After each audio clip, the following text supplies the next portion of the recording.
سب سے پہلے تو پروردگار کہ تمام نعمتوں کا اعتراض کرتے ہوئے اس کی نعمتوں کا شکریہ ادا کرتے ہوئے اس کی کرم نوازیوں کا اعتراف کرتے ہوئے اس کا شکر بجا لاتے ہیں کہ اتنا بھی ذات لائق شکر کے خالق کی کائنات نے جہاں پہ بنی اسرائیل کو اپنی چہیتی قوم یا اتنا زیادہ اس کے اوپر جو انعامات کی بارش برسائی اور اس کا ذکر قرآن میں ارشاد فرمایا اور کثرت سے نعمتیں عطا کی گئی، اس کے باوجود بھی امت محمدیہ زیادہ فخر اور زیادہ اہمیت کی حامل ہے۔ عزیزان گرامی، کیوں نہ ہم فخر کریں، یاد کریں اپنی قسمت پہ کہ جو بھی نبی آیا اس کی امت نے اس کا کلمہ پڑھا۔ حضرت آدم علیہ السلام آئے جو ان کی امت تھی، انہوں نے لا الہ الا اللہ آدم صفی اللہ کا کلمہ پڑھا۔ حضرت ابراہیم کی قوم آئی، انہوں نے لا الہ الا اللہ ابراہیم خلیل اللہ کا کلمہ پڑھا، اور حضرت موسیٰ کو لا الہ الا اللہ موسیٰ کلیم اللہ کا کلمہ پڑھا گیا۔ اسی طرح جیسے حضرت عیسیٰ کا دور آیا، ان کی امت نے لا الہ الا اللہ عیسیٰ روح اللہ کا کلمہ پڑھا، اور امت محمدیہ نے جہاں پہ لا الہ الا اللہ محمد رسول اللہ کا کلمہ پڑھا ہے، وہاں پہ 1,24,000 انبیاء نے بھی لا الہ الا اللہ محمد رسول اللہ کا کلمہ پڑھا ہے۔ تو ہمیں یہ فخر حاصل ہے کہ اللہ نے ہمیں اس امت میں رکھا ہے جس کی فہرست اتنی طویل ہے کہ آدم سے شروع ہوتی ہے اور حضرت عیسیٰ کا ختم ہوتی ہے، اور حضرت عیسیٰ کے بعد اس سلسلہ کی علامت جاری ساری ہے۔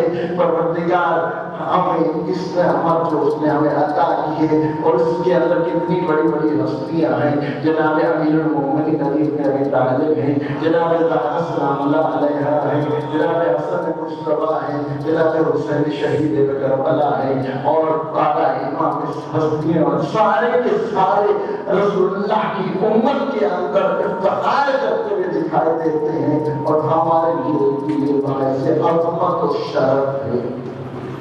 عزیزان گرامی، اللہ تعالیٰ نے بنی انبیاء کا احسان جتلایا ہے کہ میں نے تم پہ احسان کیا کہ تمہیں میں سے میں نے ایک نبی بنا کے بھیجا ہے۔ عزیزان گرامی، اس کے بھیجنے کا مطلب بھی ہمیں بتایا ہے کہ اس نے آپ کو سب سے پہلے جو عمل کروانا ہے وہ خوف خدا کا ہے۔ یتلو علیہم آیات ہی، وہ آپ کے سامنے اللہ کی آیات کو سناتا ہے اور اس سے ڈراتا ہے، اور یتلو علیہم آیات ہی ویزکیہم، اور کیا کرتے ہیں؟ ان کا تزکیہ کرتے ہیں۔ تزکیہ کیا ہے؟ تزکیہ یہ ہے کہ جو ہمارے اندر خواہشات نفس کا جو ایک قدرتی مادہ ہے، اگر ہم اس کو مان لیتے ہیں، اس کے ساتھ مقابلہ کرتے ہیں، اور خواہشات نفس کا مقابلہ کرتے کرتے اپنے نفس کو نفس سے مطمئنہ بنا لیتے ہیں، تو نبی اسی مقصد کے لیے مبعوث فرمائے گئے تھے تاکہ ہم تزکیہ نفس کریں۔ دیکھیں اس کے بعد میں کہا وَيُعَلِّمُونَ، پھر تو پڑھاتے ہیں، لیکن پڑھائی تب کام آتی ہے جب پہلے تزکیہ نفس ہو۔ یہ پڑھائی اس وقت تک آپ کے کبھی کام نہیں آئے گی جب تک آپ کا یہ نفس آپ کے ہاتھ میں نہیں ہوگا، یا اگر آپ کے نفسوں کے ہاتھوں میں اگر آ گیا، اگر آپ کے نفس کی خواہشات کے زیر اثر آ گیا، تو پھر یہ آپ ہر طرف جو دیکھتے ہیں، یہ قتل و غارت، یہ دہشت گردی، یہ ایک دوسرے کے اوپر غلبہ حاصل کرنا، یہ بڑے بڑے ایٹم بم بنا کے دھمکیاں دینا، یہ ایٹم بم ایسے بن جاتے ہیں۔ ہاں، یہاں اپنے عزیزان گرامی پہلے علم تھا، لیکن وہ علم ایسا ناقص علم تھا جس کے اندر تزکیہ نہیں ہے، جی تو ایسا ہے جس کے اندر تزکیہ نفس نہیں ہے، وہ قاتل بنتا ہے، وہ قوموں کی تباہی کا سبب بنتا ہے، اس سے انسان کو کوئی فائدہ نہیں پہنچتا ہے۔ تو پروردگار نے ہم پہ احسان کیا ہے کہ اس نے رحمت للعالمین جیسی شخصیت ہم نے بھیجی، اور ہمارے نبی کو اللہ تعالیٰ نے صرف ہماری اس امت جو لا الہ الا اللہ محمد رسول اللہ پڑھتی ہے صرف اس کے لیے رحمت بنا کے نہیں بھیجا، بلکہ عالمین کے لیے رحمت بنا کے بھیجا ہے۔ دنیا نے رسول اللہ کی اس شکل کو بگاڑنے کی کوشش کی، رسول اللہ کے اس دین کو جس کے لیے رسول اللہ نے اتنی محنتیں کی، اتنی زحمتیں اٹھائی، اتنی تکلیفیں برداشت کی، اس کا چہرہ بگاڑنے کی کوشش کی۔ اب کہ یہ مسلمان یہ کیا ہے؟ ٹیررسٹ ہے، یہ دہشت گرد ہے، ہاں ان کے اندر مال یہی ہے کہ کیا ہے؟ یہ اصل حقیقت سے پردہ جو ہے اس کے اوپر ڈالا گیا ہے اور لوگوں کو گمراہ کیا گیا ہے۔ لیکن حقیقت کیا ہے؟ یہ ہمارا فریضہ ہے کہ ہم دنیا کے سامنے اس حقیقت کو کھول کے رکھیں کہ ہمارا نبی وہ ہے کہ جس کے آگے اگر کسی نے کانٹے بھی بچھائے تو اس کے لیے دعا کی ہے، کسی نے اس کے لیے ٹکڑا پہنتا ہے تو آگے جا کے اس نے تیمارداری کی ہے، اگر اس نے جا کے پتھر کھائے ہیں، حالت کیا ہے کہ پتھروں کے نیچے دب گئے ہیں، جسم دم روحان ہے۔ ایک طرح سے جبرائیل آتا ہے، یا رسول اللہ اگر آپ کہیں تو میں پہاڑ کو اٹھا کے ان لوگوں کے اوپر پھینک دوں۔ ایک ہاتھ سے اپنا دفاع کر رہی ہے اور دوسرے ہاتھ سے دعا کر رہے ہیں، پروردگار یہ مجھے نہیں جانتے میں کون ہوں، لیکن میں تو جانتا ہوں کہ ان کی نسلوں میں وہ لوگ ہیں جو میرا اور تیرا کلمہ پڑھنے والے ہیں۔ یا اللہ میں کیسے کرتے ہیں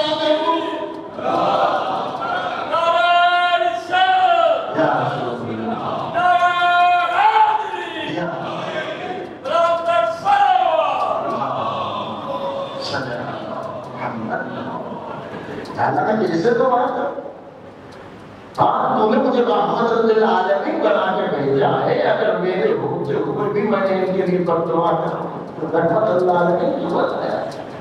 زیادہ جلال اسلام اور رسول اسلام حضرت محمد مصطفیٰ صلی اللہ علیہ وآلہ وسلم کی تعلیمات کو عام کرنے کی ضرورت ہے، ان کی جو تعلیمات ہیں ان کو پھیلانے کی ضرورت ہے۔ یہ ایک اور حقیقت ہے کہ اسلام دین فطرت ہے، جو اس کو پڑھتا ہے، جو اس کا مطالعہ کرتا ہے، وہ اس کا ہوئے بغیر نہیں رہ سکتا۔ آپ کے سامنے اس وقت اگر تجزیہ کیا جائے اور کئیوں نے کرنے کی دیکھ لیا، اس وقت سب سے زیادہ پھیلنے والا اگر کوئی مذہب ہے تو مذہب اسلام، چاہے جتنے اس کے اوپر حملے کیے گئے لیکن اس کے باوجود اس کی حقانیت کو لوگوں نے جھٹلایا نہیں، بلکہ جس چیز نے جھٹلانے کی کوشش کی ہے، آج تحقیق کا دور ہے، لوگوں نے تحقیق کر کے اس کے اندر جب مطالعہ کیا تو دیکھا اس سے بہترین کوئی دین، یہ دین اسلام دین عمل ہے، دین سلامتی ہے، دین ہدایت ہے، اور 1,24,000 انبیاء کی محنت کا ثمر ہے۔ ہمیں تعلیمات اسلام، تعلیمات رسول اللہ صلی اللہ علیہ وآلہ وسلم کو پڑھنے، سمجھنے اور اس پر عمل کرنے کے ساتھ ساتھ اس کی اشاعت کی بھی ذمہ داری ہم پہ، تاکہ اپنی نسلوں تک اس انوپ آل محمد کو ہم پہنچائیں اور اس اصلاح جو ہے تاکہ آمد جو ہے وہ قائم رہے، تاکہ وہ رسول اللہ جنہوں نے اپنی امت میں کثرت کی وجہ سے ناز کرتا ہے، ہمارا بھی اس میں حصہ ہو جائے۔ سنا پڑھیے محمد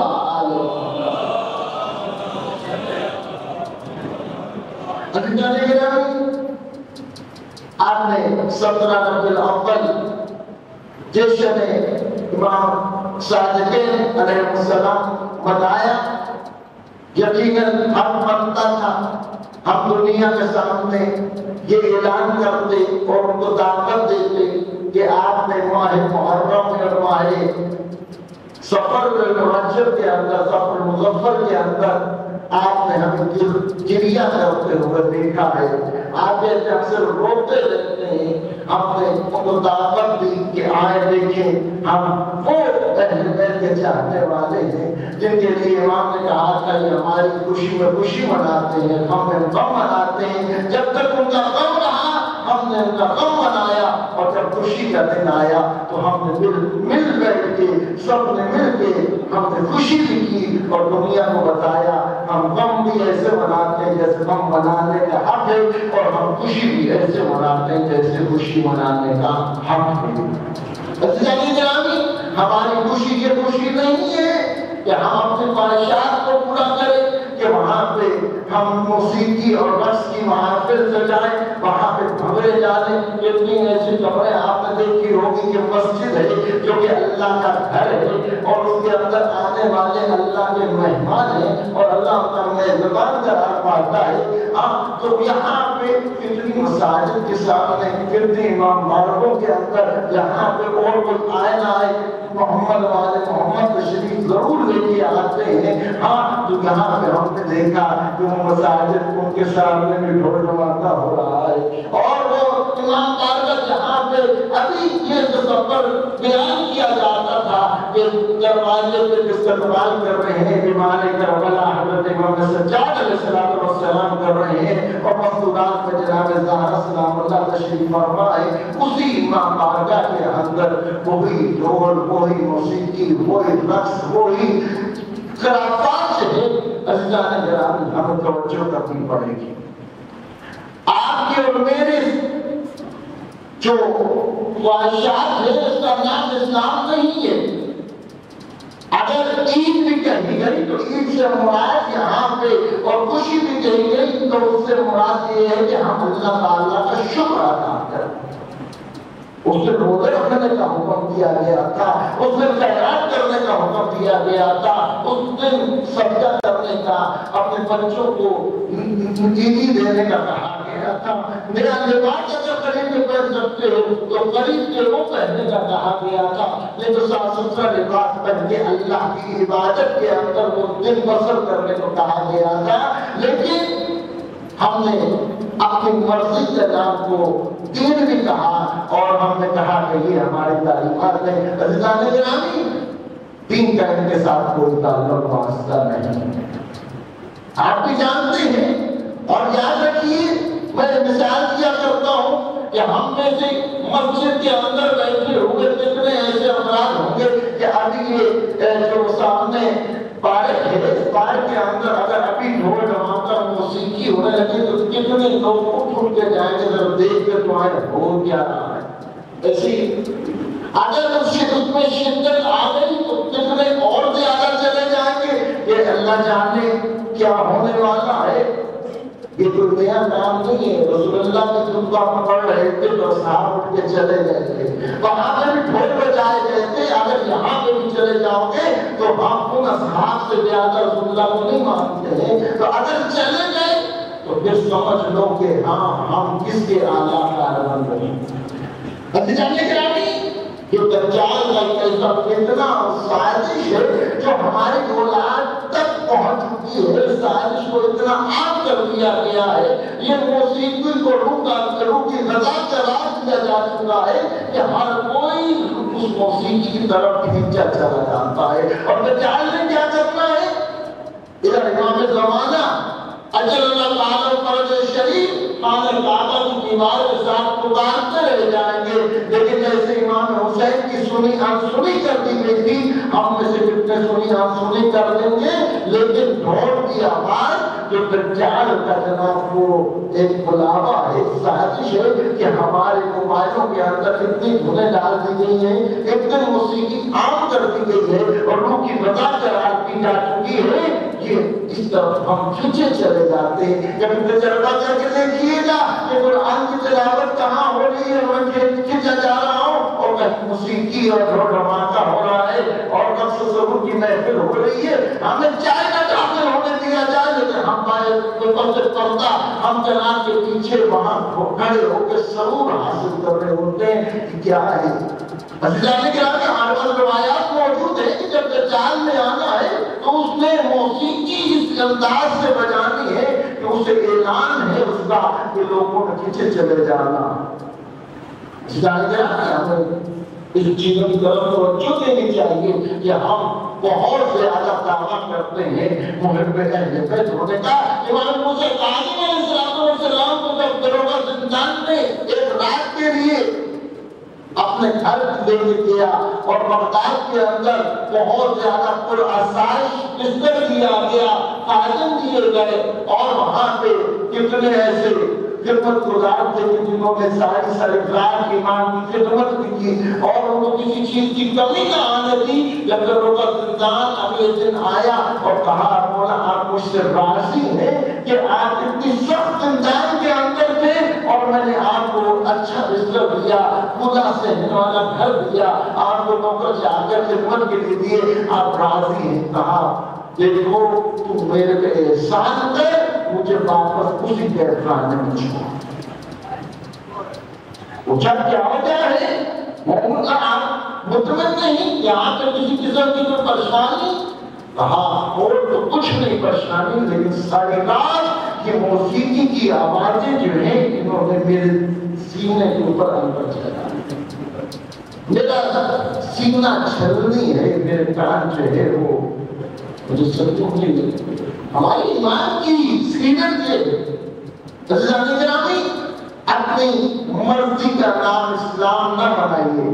تعلیمات محمد والے محمد کو سیکھیے، سمجھیے اور اس پہ عمل کیجیے، یقیناً ہمارا خاتمہ بخیر ہوگا. اور ہم شیعہ تو ہے نہیں، ہم محب اہل بیت ہیں، اور پھر بھی ہم محبت کا یقیناً تقاضا جو ہے وہ پورا نہیں کرتے ہیں. دعا یہی کرنی چاہیے کہ پروردگار ہمیں ایسا بنا دے جیسے محمد والے محمد ہمیں دیکھنا چاہتے ہیں. ہم حقیقی شیعہ بنے، ایسے شیعہ جیسے سلمان و ابو ذر، جناب کمبر، جناب سلمان، جناب یوسف تمام، جناب مالک اشتر، ایسی شیعہ بننے کی پروردگار توفیق عطا فرمائے تاکہ ہمیں دیکھ کے لوگ یہ سمجھ جائیں کہ ہمیں بتانے کی ضرورت نہ پڑے کہ یہ محب اہل بیت ہیں، شیعہ اہل المومنین. آج آپ دیکھ لیجیے ہمارے معاشرے کے اندر فرق ختم ہو گیا. پہلے ہم مومن کہلاتے تھے، آج شیعہ کہلاتے ہیں. شیعہ آپ سمجھتے ہیں کہ کیفیت میں کہا جاتا ہے یہ شیعہ ہے یعنی کافر ہے. پہلے مومن ہی کہتے تھے، بزرگوں آپ سب جانتے ہیں، گواہی دیں گے، مومن اس لیے کہتے تھے کہ کیسے کیسے ہم شیعہ امیر المومنین تھے، لیکن ہمارا چال ڈھال، ہمارا اٹھنا بیٹھنا، ہمارا ہمسایوں کے ساتھ سلوک، ہمارے چہرے کی شکل اور ہمارے تمام تر امور کے اندر وہ نشانیاں پائی جاتی تھی جو قرآن کے اندر مومنین کی صفحات میں لکھی گئی. آج وہ جب ہمارے اندر دیکھتے ہیں، ہم سے معاملہ کرتے ہیں، سب سے زیادہ دھوکہ کون دے رہا ہے؟ مومن. سب سے زیادہ ملاوٹ کون کر رہا ہے؟ مومن. سب سے زیادہ جو ہے تعلیمات سے اہل بیت سے کون دور ہے؟ مومن. بات کرتا چلا ڈاکٹر بڑھتی چلی جائے گی. عزیزان گرامی، ہمیں تھوڑا سا اپنے اوپر رحم کرنا ہے، ہمیں ایسا کرنا ہے جیسے امام علیہ السلام نے کہا ہمارے لیے باعث فخر بنو. عزیزان گرامی، ہمیں اہل بیت علیہ السلام کی تعلیمات کو سیکھ کر اس پر عمل کر کے ہمیں اپنی زندگیوں کو بہتر بنانے کی ضرورت ہے تاکہ ہمیں یہ نہ کہا جائے کہ تم شیعہ نہیں ہو سکتے، بلکہ عمل بتائے کہ تم شیعہ ہو اور اہل بیت علیہ السلام ہم پہ فخر کرتے ہو. امام جعفر صادق علیہ السلام جن کو باقی آئمہ کی نسبت بہت زیادہ فرصت ملی کہ حالات ایسے تھے، بنو عباسی اور بنو امیہ کے درمیان سلطنت اور تخت و تاج کی جنگیں تھی.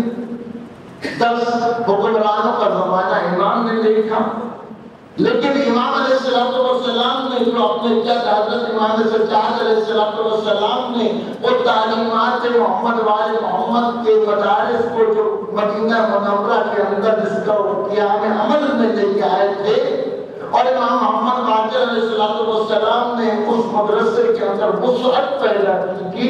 امام جعفر صادق علیہ السلام کے بارے میں تاریخ بتاتی ہے کہ اس مدرسہ اہل بیت نے اتنی ترقی کی تھی کہ امام کے دور میں صرف 4000 وہ اصحاب تھے جو متخصص تھے، جو اسپیشلسٹ تھے. امام علیہ السلام نے تمام علوم کو اصل نو جو ہے وہ مسلمانوں کے سامنے کھول کھول کے بیان کیا. کتنے علوم جو ہے خود مولا نے متعارف کروائے. علوم طب، علوم نجوم اور اس طرح کر کے علوم یہ ریاضی اور علم کیمیا، یہ سارے کے سارے امام جعفر صادق علیہ السلام کے اس درس کی پیداوار. امام علیہ السلام نے بہت زیادہ اپنے اصحاب کو تیار کیا، یہاں تک کہ اگر وہ مناظرے کے لیے بھی آتا تو امام خود مناظرہ نہیں کرتے تھے، بلکہ اپنے شاگردوں سے کہتے تھے اے شاگردوں میں نے تمہیں اتنا تیار کر دیا ہے، جاؤ اس کے ساتھ مناظرہ کرو. مختلف کیٹیگریز بنا دی تھی، مختلف شعبے بنا دیے گئے تھے اور ان میں وہ اسپیشلسٹ تیار کیے گئے تھے کہ ہاں اگر ضرورت پڑی تو اس کو آگے بڑھے.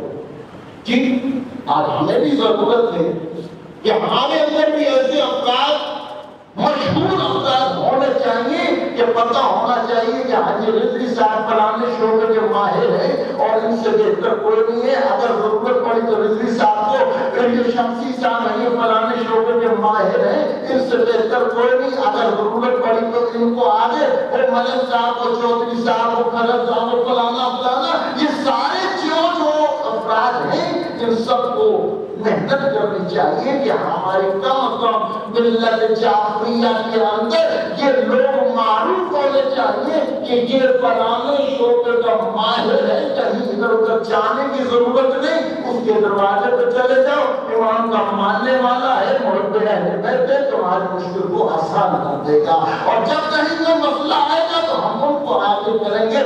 عزیزانے گرامی، ہماری بہت بکھر چکی ہے، اس کو یکجا کرنے کی ضرورت ہے. یہ عادت کا فقدان ہے اور آپس میں اختلافات کی کیفیت کہاں سے کہاں تک. عزیزان گرامی، امام جعفر صادق علیہ السلام صرف شیعوں کے ان تعلیمات کو اتنا عام کیا ہے کہ خود امام ابو حنیفہ کہتے ہیں کہ اگر میں 2 سال امام جعفر صادق علیہ السلام کی لفظ کوئی استعمال کر سکتے ہیں کہ تعلیمات نہ سیکھتا تو میں ہلاک ہو جاتا. ابو حنیفہ کوئی معمولی شخصیت نہیں ہے، اپنی قوم کے امام کا درجہ رکھتا تھا، اس وقت بھی رکھتا تھا، آج بھی رکھتا تھا. امام مالک فقط محسوس کرتے ہو کہ میرا استاد کوئی عام استاد نہیں ہے، وہ استاد ہے کہ جو اس وقت پورا عرب میں سب سے زیادہ عالم تھا، اس کا مشاہد. عزیزان گرامی، ہمیں تعلیمات اور جو فقہ جعفریہ، یہ ہم جو جعفری کے اعتبار سے کبھی آپ نے غور کیا ہو کہ اس لیے کہلواتے ہیں کہ ہم جب امام جعفر صادق علیہ السلام کا دور آیا تو امام جعفر صادق علیہ السلام نے تمام تر علوم کو جو رسول اللہ صلی اللہ علیہ وآلہ وسلم نے جتنے اس وقت تک تعلیمات کی تھی، ان تمام چیزوں کو اثر نو امت مسلمہ کے سامنے کھول کھول کے بیان